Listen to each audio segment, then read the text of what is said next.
dan tempat yang tepat untuk menabung. Memang sejatinya menabung itu hal yang tidak mudah, apalagi kalau kita pendapatannya nggak tetap. Rata-rata ibu-ibu di sini penghasilannya bulanan atau harian? Apa? Tahunan? Kebangetan itu udah kayak ulang tahun aja ya, setahun sekali penghasilan. Ya, oke ya.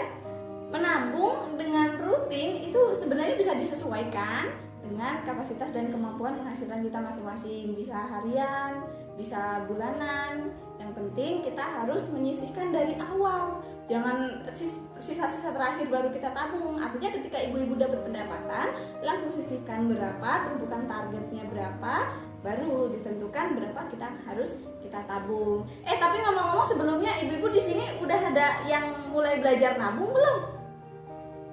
Bu Markona udah nabung. Nabung di buku tabungannya anaknya, Bu.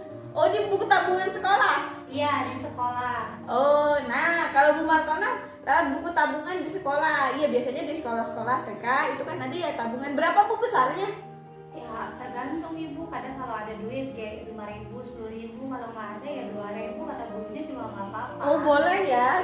Yang penting sesuai kemampuan kita masing-masing. Nah, kalau Bu Markona tadi lewat tabungan anaknya di sekolah. Ada lagi coba yang lain? Bu Tuti? Iya, Bu Tuti. Celengan. Iya, kalau Bu Tuti lewat celengan. Terus ada lagi? Siapa? Nah, kalau Bu Tuti milih celengan, kenapa Bu Tuti? Bisa diolor kapan aja. Ya, artinya kalau celengan bisa semau kita kapan aja. Bu Tuyum di mana biasanya? Oh, belum mulai. Oh, nggak cukup ya, buat beli beras aja kurang ya, Masya Allah. Nah, ayo sebelum kita tahu macam-macam apa aja, jadi ternyata kita juga harus bisa melihat ibu-ibu apa saja kelebihan dan kekurangan dari tempat-tempat kita menabung dan bagaimana caranya. Yuk kita sama-sama perhatikan. Nah, di belakang kita ada flip chart 2E. Di sini ada keterangannya nih, macam-macam tempat kita untuk menabung. Tapi kita coba tengok satu dulu nih. Pada umumnya ibu-ibu di mana, Bu? Ya, Bu Tuti baca dulu, Bu. Rumah, celengan. Ya, tempatnya di rumah. Bagaimana dengan lokasinya? Lokasi mudah dijangkau atau tidak?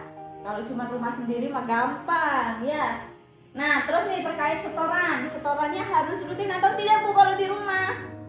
Terserah, ya. Artinya nggak harus rutin, terserah kita punyanya kapan, mau masukinnya kapan. Jujulan beli brambang, brambang tahu nggak ibu? Brambang, ya, brambang itu bawang merah ya. Siapa tahu kalau di Bandung bahasanya beda. Terus tergantung kita mau masukkan silakan. Nah, pertanyaannya kalau di rumah celengan itu bisa diambil sewaktu-waktu atau tidak?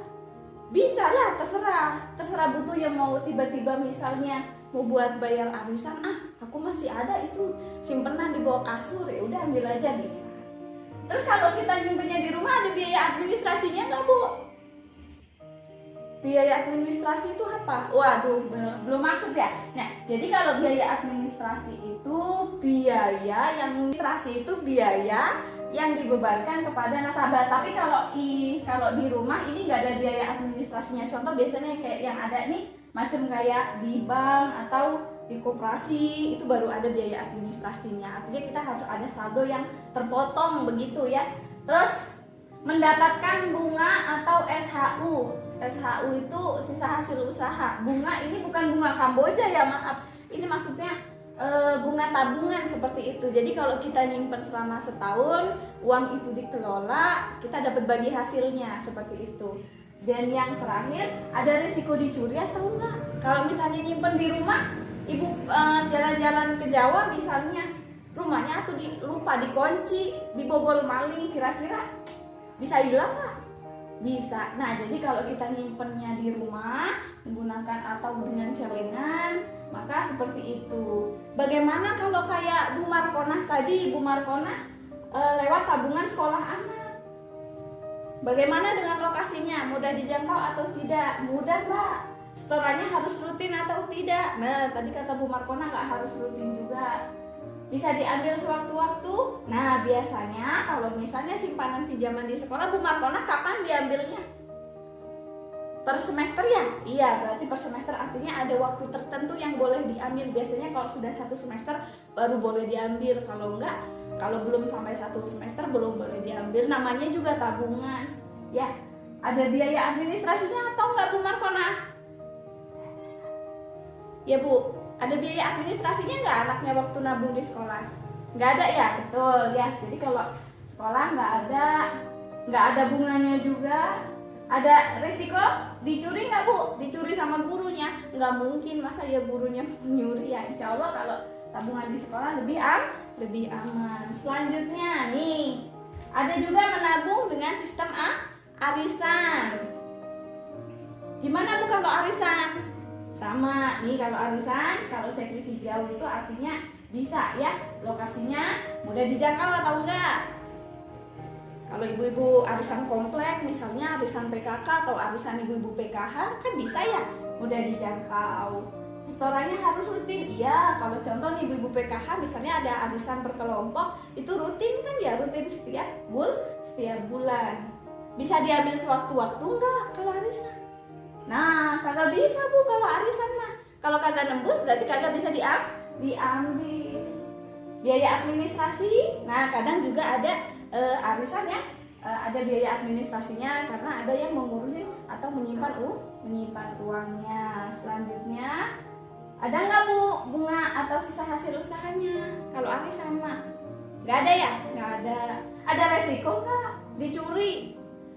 Tergantung. Kalau yang ketua arisannya amanah ya insya Allah nggak ada resiko dicuri. Tapi kira-kira kalau kelompok arisan PKH ini amanah ya?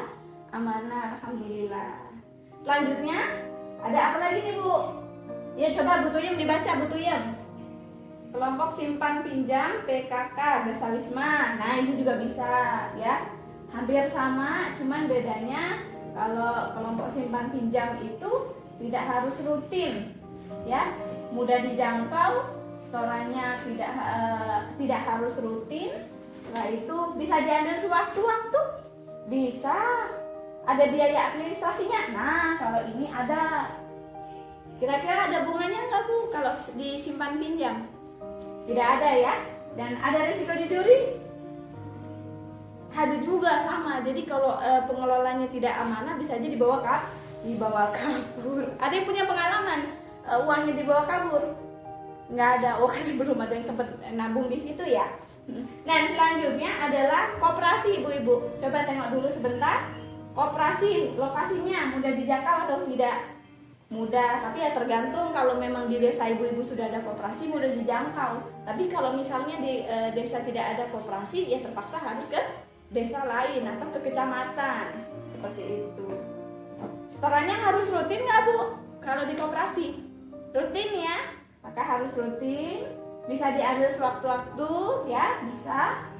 Ada biaya administrasinya nggak Bu kalau di koperasi? Ada nggak di sini yang sudah nyoba di koperasi? Bu Tuyem juga pernah. Oh, Masya Allah ya, Bu Tuyem ini rajin sekali ya menabung. Ya ternyata ada biaya administrasinya juga. Apa Bu, kenapa Ibu Tuyem memilih di koperasi? Ada bagi hasil. Oh ya betul. Ternyata kalau kita nyimpen di koperasi selama 1 tahun, dananya dikelola, diputarkan untuk modal usaha dan dipinjamkan, ibu dapat bagi hasil. Ini salah satu kelebihannya. Dan apa kekurangannya? Sejauh ini bisa juga misalnya kalau untuk resiko dicuri, kalau di koperasi mah sedikit ya resikonya ya. Insya Allah nggak ada. Karena mereka biasanya kalau sudah di koperasi, pengamanan untuk penyimpanan uangnya itu jauh lebih aman. Biasanya mereka menggunakan brankas ya. Kalau ibu-ibu brankasnya apa? Dompet. Nggak ada yang kresek ya? Nggak ada. Sekarang mau nggak ada orang yang menuang di kresek. Dan yang terakhir ada di sini namanya bank pasar. Bank pasar ini, nah umumnya berada di tingkat kecamatan. Nah maka terkadang kalau bank itu agak jauh dari desa. Coba ada nggak Bu di desa ibu bank? Nggak ada ya, harus ke kecamatan kan. Nah terkait lokasi, kekurangannya kalau bank pasar itu jauh, harus ngojek dulu. Apalagi kalau di Waini Sonmah mana aja ya. Setorannya harus rutin Pak? Enggak ya, Kalau di bank mah terserah kita kapan mau setor. Kalau ada uang ya setor, mangga silakan sekaligus pasar misalnya ya boleh. Bisa diambil sewaktu-waktu. Nah ini kelebihannya. Suatu saat ibu mau hajatan seperti itu butuh 10 juta buat munjung misalnya, ya boleh diambil uangnya di bank. Ada, nah ini kalau di bank ada biaya administrasinya. Misalnya ibu narik, apalagi kalau pakai ATM ya, biasanya di situ ada potongan tiap bulannya juga ada. Nggak terlalu nampak ya bu ya, nggak apa-apa.